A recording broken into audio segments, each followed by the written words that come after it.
जय श्री राम। शंखनाद में आपका स्वागत है।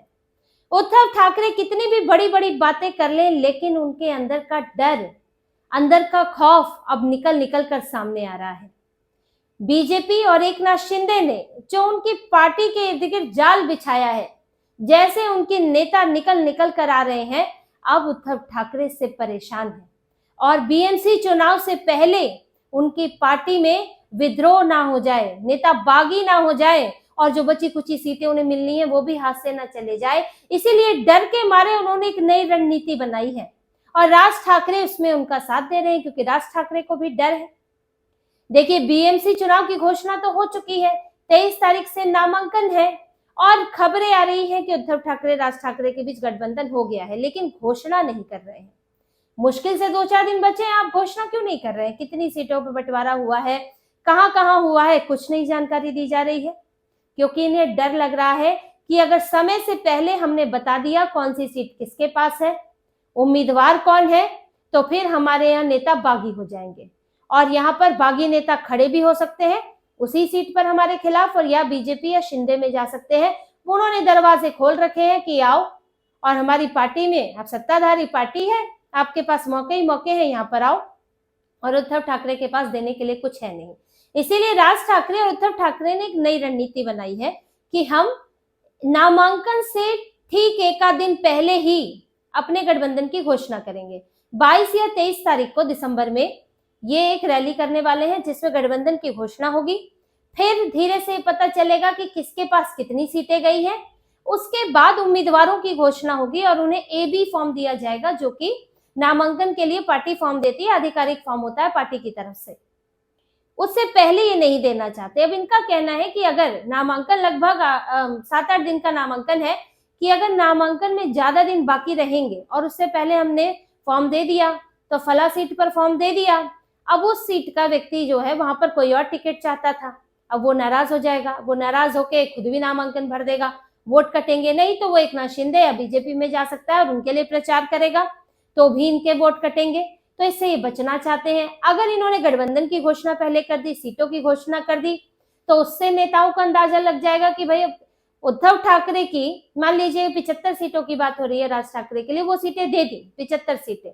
अब इन पर तो तय है कि इन 75 सीटों पर उद्धव ठाकरे की पार्टी से कोई नहीं खड़ा होगा, और वैसे ही राज ठाकरे को पता है जो बची हुई सीटें हैं उन पर उनका नहीं खड़ा होगा कोई, तो अब वहां नेता बागी हो जाएंगे कि हमें तो मिलना नहीं है, राज ठाकरे के पास चली गई ये सीट, तो अब हम क्या करें, तो वो दूसरा रास्ता खोजेंगे।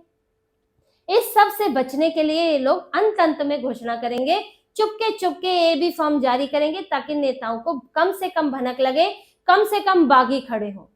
अब आप इनकी पार्टी की हालत समझ सकते हैं, इनका डर समझ सकते हैं कि क्या हालत है उद्धव ठाकरे की, कि उन्हें बीजेपी और एकनाथ शिंदे से ऐसा खौफ है, ऐसा डर लगा हुआ है कि वो अपने गठबंधन की घोषणा नहीं कर पा रहे हैं, अपने उम्मीदवारों की घोषणा नहीं कर पा रहे हैं। बागी तो सभी में होते हैं, बागी तो बीजेपी में भी होंगे, एकनाथ शिंदे की पार्टी में भी होंगे, क्योंकि हर सीट पर आप हर किसी को खुश नहीं कर सकते हैं, कई उम्मीदवार होते हैं, आप एक को चुनते हैं। और इनकी पार्टी में तो कुछ बाहर से भी आए हैं, तो उनको भी देखना होगा, जिसके कारण पार्टी के अपने लोग भी नाराज हो जाते हैं। लेकिन इसके बावजूद भी वो ऐसा तरीका नहीं अपना रहे हैं, वहां तो लगभग चीजें तय है, लेकिन इनको डर लग रहा है क्योंकि इनकी पार्टी कमजोर है और बहुत ज्यादा कमजोर है। इनके पास अपने नेताओं को देने के लिए है ही नहीं। कहीं देखिए, उम्मीदवार नहीं बनाया जाता है किसी नेता को, तो उसे दूसरी जिम्मेदारियां दे दी जाती है, उसको आगे का फायदा दिखाया जाता है। उसके बच्चे अगर राजनीति में हैं तो उनकी बात की जाती है, परिवार का कोई राजनीति में है तो उनकी बात होती है कि उनके जरिए कुछ फायदा दिया जा सकेगा। लेकिन उद्धव ठाकरे क्या देंगे? ना विधानसभा में है, लोकसभा में तो खैर 9 ही सीटें हैं इनके पास, वहां भी कोई अच्छी हालत नहीं है इनके पास, और कल को वो सीटें भी जाने वाली हैं, क्योंकि इनके पास विधायक ही नहीं है कि दोबारा चुन के अपने किसी नेता को राज्यसभा में भेज सके। तो इनके पास है क्या देने के लिए? और ये सिर्फ लोकल लेवल की BMC की बात नहीं है, स्थानीय निकाय चुनाव की बात नहीं है, ये आपके जैसे भास्कर यादव इनके नेता है, नेता प्रतिपक्ष उन्हें बना नहीं पा रहे हैं, विनायक राउत से झगड़ा चल रहा है, विनायक राउत उद्धव ठाकरे के करीबी है, तो भास्कर यादव को आप देंगे क्या? तो वो नहीं जाएंगे आपकी पार्टी से, तो क्या करेंगे? तो यही बात है, इसीलिए इनके अंदर डर है, और ये डर दिखाता है कि BMC में इनकी हालत कितनी कमजोर हो चुकी है। 84 सीटों वाली पार्टी है उद्धव ठाकरे की, लेकिन आज इनके लिए उम्मीदवार मिलना मुश्किल है क्योंकि इनकी पार्टी के कई नेता जा चुके हैं। अभी एक दिन पहले ही इनकी पार्टी से 8 नेताओं ने इस्तीफा दे दिया है। नवी मुंबई में इनका यह है। नवी मुंबई की इनके पूर्व कॉर्पोरेटर है MK माधवी, वो इस्तीफा देकर शिंदे की पार्टी में चले गए। उनके घर के 3 और लोग चले गए हैं। इसके अलावा और भी पदाधिकारी गए हैं। तो ये लगातार इनकी पार्टी से जा रहे थे। तेजस्वी घोषालकर अभी चली गई उत्तरी मुंबई इलाके से, उसका असर कई इलाकों में होने वाला है। और अभी नवी मुंबई से चले गए हैं। कांग्रेस से भी कुछ है एकनाथ शिंदे की पार्टी में, लेकिन उद्धव ठाकरे की पार्टी से कौन कौन अभी गया है ये आप देखिए। नवी मुंबई के ऐरोली मंडल से ठाकरे समूह के पूर्व कॉर्पोरेटर MK माधवी वो शामिल हो गए हैं। विनया माधवी, करण माधवी उन्हीं के परिवार के हैं और तेजश्री माधवी ये शिवसेना शिंदे में शामिल हो गए हैं। ऐरोली नगर संगठन की सोनाली मोरे, विभागाध्यक्ष सुरेश भास्कर, शाखा प्रमुख अमित जांभले और परिवहन समिति के पूर्व सदस्य राजेश घाड़ी वो भी शामिल हो गए हैं। अभी 8 नेता एक दिन में इनकी पार्टी से चले गए। पूर्व कॉर्पोरेटर भी हैं MK माधवी, इनके ठीक ठाक बड़े नेता माने जाते हैं BMC के लिए। और ये पूर्व कॉर्पोरेटर का मतलब है जो 2017 में जीते थे, यानी कि जीते हुए कॉर्पोरेटर इनके जा रहे हैं। इसी तरह से कल्याण डोंबिवली से उर्मिला गोस्वामी, इनकी पूर्व कॉर्पोरेटर वो चली गई कुछ दिन पहले। तेजस्वी घोषालकर बीजेपी में चली गई।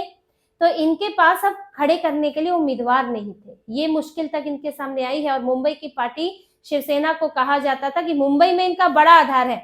अब बाला साहेब ठाकरे के समय की तो क्या कहें, उनका तो पूरा महाराष्ट्र में भले ही सीटें कुछ इलाकों से आती हो लेकिन चलती पूरे महाराष्ट्र में थी, सुनते उनको महाराष्ट्र के लोग थे। लेकिन उद्धव ठाकरे के पास तो कुछ भी नहीं बचा, सुनता तो उनको कोई है ही नहीं। और सीटों के नाम पर अब मुंबई भी हाथ से जा रही है इनके हाथ से। BMC चला गया। BMC बड़ी चीज है। BMC सिर्फ बात सीटों की और राजनीति की नहीं है। सबसे ज्यादा अमीर नगर निगम माना जाता है, सबसे बड़ा, जिसके पास सबसे ज्यादा पैसा है। और पार्टियों को फंड के लिए भी जरूरत होती है, तो BMC इनके लिए एक बड़ा स्रोत रहा है। उद्धव ठाकरे के पास फंड आना बंद हो जाएगा। राज ठाकरे की हालत ऐसी खराब नहीं हुई है, न विधानसभा में न लोकसभा में। ऊपर से BMC में थे 28 सीटें लाए थे, मात्र 7 सीटों पर रह गए। तो आपको फंड देगा कोई क्यों? तो इसीलिए इन लोगों को BMC में जीतना तो करो या मरो वाली हालत है। लेकिन नेता छोड़ छोड़ कर जा रहे हैं। अब इस तरह से लगातार, और दोनों पार्टियों में सिर्फ शिंदे कितना भरेंगे, बीजेपी कितना अकेले भरेगी, तो दोनों ही भर रहे हैं अपनी पार्टी में। क्योंकि इनके लिए भी यह है कि आपको शिवसेना, उद्धव ठाकरे अगर वो रहते हैं राजनीति में और मजबूत होते हैं तो वही तुष्टीकरण करेंगे, उसी तरह की स्थिति करेंगे, हिंदुत्व के खिलाफ काम करेंगे। तो BMC में उनको हराना और जरूरी हो जाता है। और जिस तरह से इनके नेता जा रहे हैं तो इनकी पार्टी में इनके नेताओं की तो रुचि नहीं है। और इसी को रोकने के लिए अब ये ट्रिक्स कर रहे हैं। ट्रिक ही है। आपके लिए लॉयल नहीं है, आपने टिकट दिया था या आपने नहीं भी दिया है, कुछ नेताओं की लॉयल्टी भी होती है। तो यानी कि आपको लगता है कि बहुत बड़े स्तर पर बागी हो सकते हैं नेता, बहुत बड़े स्तर पर, इसलिए आप ये ट्रिक कर रहे हैं। छोटा मोटा बागी तो कोई भी संभाल लेता है। कुछ एक सीटों पर 27 सीटें हैं, कुछ एक सीटों पर बागी हुए, फिर शांत भी करा लिया जाता है, कुछ एक बचते हैं, उन्हीं के साथ चुनाव लड़ा जाता है। लेकिन आपको लगता है कि जैसे कि 50-60% सीटों पर आपके बागी खड़े हो जाएंगे और इससे आपको रोकना है। तो इसीलिए ये सब ट्रिक्स कर रहे हैं। तो ये उद्धव ठाकरे की गिरती हालत, इनकी बिगड़ती राजनीति, ये सब दिखाता है कि संगठन में पकड़ नहीं है और उद्धव ठाकरे की कोई सुनता नहीं है। इनको नहीं लगता कि किसी उम्मीदवार को समझाएंगे तो वो समझ जाएगा। किसी भी तरह अपनी इज्जत बचाने की कोशिश में है उद्धव ठाकरे। कांग्रेस का साथ मिल नहीं रहा है, कांग्रेस ने मझधार में छोड़ दिया है। वो अपना फायदा देख रही है कि क्यों मुंबई के मुस्लिम वोट उद्धव ठाकरे के साथ बांटे जाए, क्यों राज ठाकरे के साथ बांटे जाए। जब से बात सिर्फ मुंबई की है तो उसमें अकेले लड़ो, उसमें कुछ जो कांग्रेस समर्थक है वो भी देंगे और मुस्लिम भी देंगे। मुस्लिम तो मुश्किल ही है कि उद्धव ठाकरे को और राज ठाकरे को वोट दे, क्योंकि राज ठाकरे की छवि हिंदुत्व वाली है और उद्धव ठाकरे पर मुसलमान इस तरह से भरोसा नहीं करते हैं। कांग्रेस के साथ हो तो एक अलग बात है, अब राज ठाकरे के साथ है तो क्यों भरोसा करेंगे आपके ऊपर, चाहे आप हिंदुओं का कितना भी विरोध कर लो, और हिंदू भी आप पर भरोसा नहीं करते हैं। तो ये तो दोनों तरफ से गए हैं। बहुत मुश्किल है उद्धव ठाकरे के लिए इस बार BMC चुनाव। 84 सीटों में से ये इस बार कुछ सम्मानजनक सीटें भी पाले तो बड़ी बात होगी, क्योंकि इनके लिए पूरा माहौल जो है इनके खिलाफ बना हुआ है। गठबंधन का भी साथ नहीं है और इस वक्त बीजेपी, शिवसेना, शिंदे ये भी मजबूत है। बीजेपी पहले से कहीं ज्यादा मजबूत है और उद्धव ठाकरे के बड़े नेता, अच्छे नेता इनके पास जा चुके हैं। तो अभी देखना होगा कि किस तरह की ट्रिक्स अपनाकर, अपने ही नेताओं को बेवकूफ बनाकर, उद्धव ठाकरे उन्हें अंधेरे में रखकर ये बीएमसी में इनको कितना फायदा मिलता है। लेकिन मौजूदा स्थितियों में बाकी सभी पार्टियों के मुकाबले उद्धव ठाकरे की, यूबीटी की सबसे ज्यादा हालत खराब है। तो इसी तरह की और खबरें और विश्लेषण आपके लिए लाते रहेंगे। हमसे जुड़े रहिए, सब्सक्राइब कीजिए, कमेंट कीजिए। बहुत बहुत धन्यवाद। जय श्री राम।